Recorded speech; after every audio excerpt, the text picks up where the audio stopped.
przypadku generowania kodu opartego o sztuczną inteligencję potrzebujemy więcej niż jednego prompta. Zaczynamy od następującego. Chcemy napisać kod w Pythonie, który uczy sieć neuronową rozwiązywać kostkę Rubika metodą imitacji algorytmu kocięby.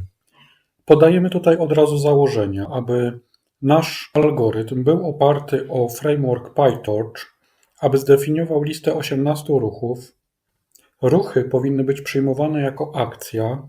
Sieć neuronowa powinna przyjmować wejście w postaci 54-elementowego wektora, tzw. stanów naklejek U, R, F, D, L, B, które powinny być zamapowane do liczb od 0 do 5. Dataset powinien być wygenerowany następująco. Nasz algorytm będzie reagował na stany. Powinien więc zawierać sekwencję scrambli od 1 do 10 ruchów. Algorytm będzie przyjmował jako próbkę stan kostki oraz ruch, który powinien zaproponować jako element stanowiący sekwencję rozwiązania. Ruch ten będzie pobierany z solwera kocięby. W ten sposób nasz algorytm będzie uczył się naśladować solwer kocięby. W punkcie 4 podajemy konfigurację naszego algorytmu, między innymi ustawiamy funkcję straty oraz optymalizator, a także nazwę funkcji. Funkcja ta będzie zwracała prawdopodobieństwo wybrania jednego z ruchów, a nasz algorytm będzie wybierał ten ruch, który daje najwyższe prawdopodobieństwo rozwiązania kostki. Zaznaczamy tutaj, że kod ma być samodzielny i gotowy do uruchomienia. Kolejny prompt ma na celu uszczegółowić generowanie datasetu. Nasz dataset ma być stworzony w oparciu o technikę imitation learning. Zawierać ma on losowe scramble oraz akcję, która powinna przejść z jednego scrambla do drugiego, który jednocześnie będzie stanowił przybliżenie rozwiązania. Wykorzystamy tutaj omówioną technikę one-hot encoding, czyli przypisanie 54-elementowego wektora do każdego z 6 kolorów. W ten sposób otrzymujemy wektor wejściowy do naszej sieci neuronowej o rozmiarze 324. Na wyjściu otrzymamy 18 prawdopodobieństw, z czego najwyższe prawdopodobieństwo będzie definiowało nam jeden ruch. Chcemy, aby nasz dataset był przechowywany w postaci tensorów, stąd wykorzystamy tutaj klasę TensorDataset, aby każdy element był przechowywany w postaci krotki.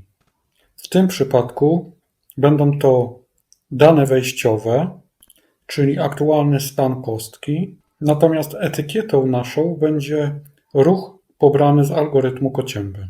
Aby nieco zoptymalizować ładowanie danych, użyjemy klasy DataLoader. Dzięki niemu nasz dataset będzie zorganizowany w batche, czyli partie danych, które mogą być przetwarzane niezależnie.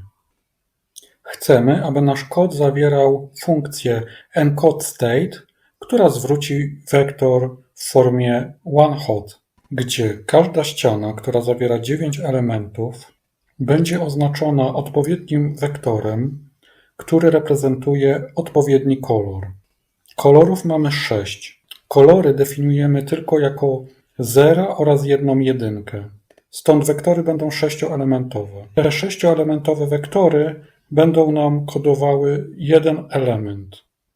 Elementów jest 9, stąd 54 pola. Ścian mamy 6, stąd wektor o rozmiarze 324 elementów. Kolejny prompt to zarządzanie naszym treningiem.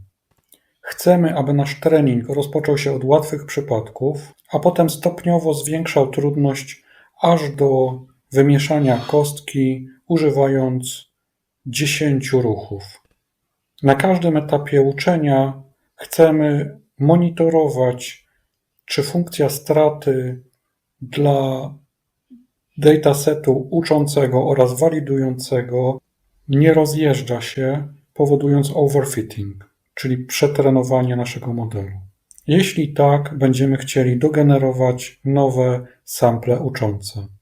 Jeżeli nasz algorytm na danym poziomie trudności, czyli dla datasetu zawierającego na przykład scramble o długości 1, osiągnie odpowiednią wartość funkcji straty, czyli uznamy, że algorytm opanował już rozwiązywanie kostki dla prostych problemów, wówczas zastąpimy część starych próbek nowymi, trudniejszymi, ale część pozostawimy prostych próbek. Chcemy, aby nasza funkcja przyjmowała obiekt Rubik's Cube, czyli obiekt naszego symulatora, liczbę sampli, którą powinien zawierać nasz dataset, liczbę epok, których będziemy używali do trenowania naszej sieci, rozmiar batcha, parametr validation split, który podzieli nam dataset na sample uczące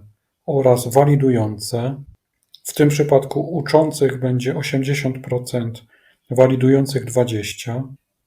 W przypadku, gdy nasz mechanizm overfitting control wykryje zbyt dużą relację wartości funkcji straty pomiędzy zbiorem uczącym i walidującym, dodamy 5000 nowych sampli.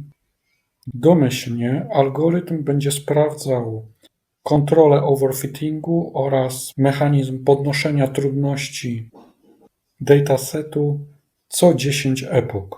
Jeżeli wartość funkcji straty dla zbioru walidującego będzie o 20% większa niż dla zbioru trenującego, wówczas powinny dogenerować się nowe sample.